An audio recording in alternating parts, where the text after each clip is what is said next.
No, sheep just know what they're doing, really. They don't waste time. Some sheep run away. Sheep do run away. Yeah. And then just like die. And then if you're a farmer, you're like, oh my god, where's my sheep? And you have to go around and you have to find your dead sheep and you have to put them in your tractor. Okay, ready? Yeah.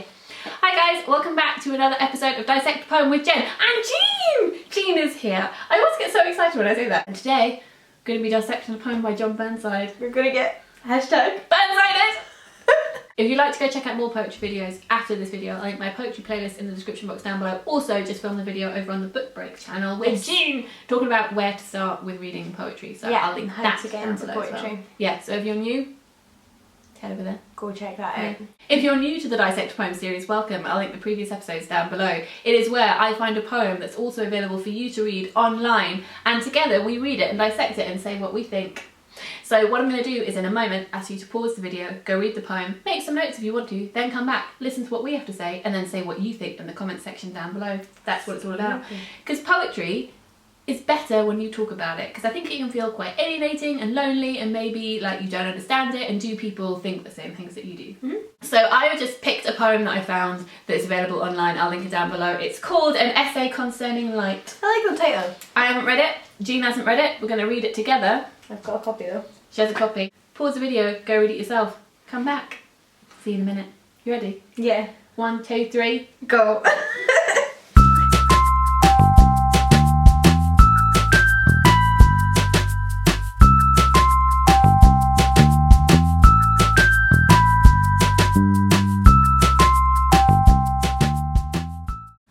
Okay. You look scared, Jean. I am scared. Don't be scared. I liked it.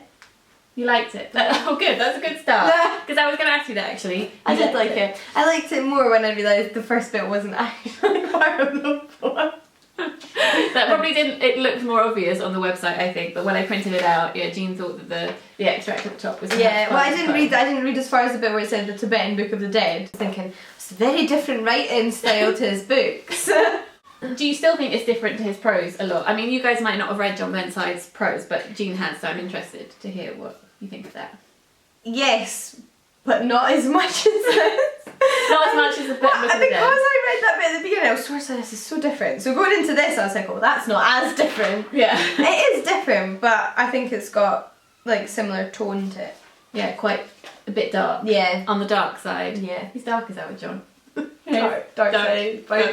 So I really like the title of this because it says An Essay Concerning Light, and I like the word essay because it's saying that things can be more than one thing. This is a poem, but also an essay. Actually, when you say it like that, it makes me think that the title is all the more relevant to the poem because like there's lots of themes of like information and knowledge and things going on inside your head. So let's look at the first bit of the poem. So it starts with, I, Scotland well, all summer long I waited for the night to drive out in the unexpected gold of beechwoods, and those lighted homesteads set like kindling in the crease lines of the dark. So, Scotland well, we looked it up because Jean's a bad Scottish person. Oh, I'm so sorry, I don't know all of the villages in Perth and Kinross. It's a village, it's a village. So, I thought that was interesting because it's like he's personifying himself as a village, right? That's what I was wondering, because at first you're almost like, is it from the perspective of a village, but then it feels very much as from the perspective of a person. So yeah, he's talking as if the place is him. Yeah, he is it because he has looked around and observed it so much. So in the first couple of lines it says, all summer long I waited for the night. And I think that's interesting because it talks about the summer being long, but also you can read that as the days being long, because obviously the days in summer are lengthy, and it's this time of waiting, almost this pause time. It says, I waited for the night, and I think the next line is really interesting, to drive out in the unexpected gold. I thought that's an interesting use of the word in, you know what I mean? Like it could be to drive out the unexpected gold, so to drive out the light, but it's saying to drive out in. Yeah. Like night is a thing that arrives and is here. Yes. All summer long I waited for the night to drive out in the unexpected gold. Gold, light, it's like sunlight is valuable. The gold of beechwoods and those lighted homesteads set like kindling in the crease lines of the dark. So the homes are lit up. I love that little imagery of lights coming on. Yeah. And homes being like lanterns. And I think that also, go on. I don't know if this is just like, these are thoughts based on like how it all fits together. Yeah. Like I sort of thought of those lighted homesteads as being lit by the contents, as in like the people. Yeah. And they're like, because life is light. Yeah, so their life and their what's going on inside. So much I thought rather than life, But I suppose those things are very similar. I think those things are very similar, and it's something that I think it feeds into that is that this poem is like a series of Russian dolls. So we've got the landscape as one big thing, and then we've got the houses, and then we have the people within those houses, and then the televisions within those houses as well that also have people on them. So it's like shrinking down, and down. then like kindling, because it's sort of like the potential of like thought feeding into action kind of thing. Yeah, exactly. So kindling brings things to life. Houses reflect the life of people, and it brings everything else to life around it, because there's, I guess, the philosophy that things exist when you see them, when you experience them. So they are there, and the countryside exists because these people are thinking about them and seeing them. And I think it also personifies the place here as well, where it says the crease lines of the dark. Makes me think of a face, like the landscape is a face. I like that image, the crease lines of the dark. Catching a glimpse from the road of huddled dogs and sleepless cattle mustered in a yard. You want me to read it? As one flesh heads like lanterns swaying through of muddled light. Do you think that he's saying there that animals have, because they have this muddled light, they don't think as clearly as humans, so they have this little glowing light as opposed to the light of people that he talks about?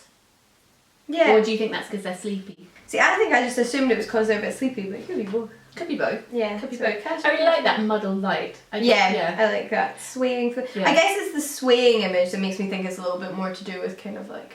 sleeping. Yeah, but that could be misleading, that one word. It could be. To pick up. But I think I like the word muddled because it's got, the sound of it, mud as well, like mud farm animals. Such a good word. It's such a good word. And then it goes on to light from the houses, television blue in constant flicker, like the run of thought that keeps us from ourselves, although it seems to kindle us and make us visible. This I like paragraph. this. It's my favourite paragraph. Stanza, June. It's a stanza. That's what I meant. I went to school. So I really like the contrast of the light colours, where it says light from the houses, television blue. Yeah. And the light outside being golden and worthy, and this one being quite cold and internal. Because you can get too much inside your head, but it can also be something, like it's really good to reflect inside. Yeah, absolutely. And that can really push you, it makes you plausible, it can really like power you, like fuel you, but it can also consume you and just fuel you like fire. It can fuel you like fire. They can also sort of consume you and distract you. Yeah, and it seems to be insinuating here that maybe it's a necessary distraction. Yeah. We need to see ourselves.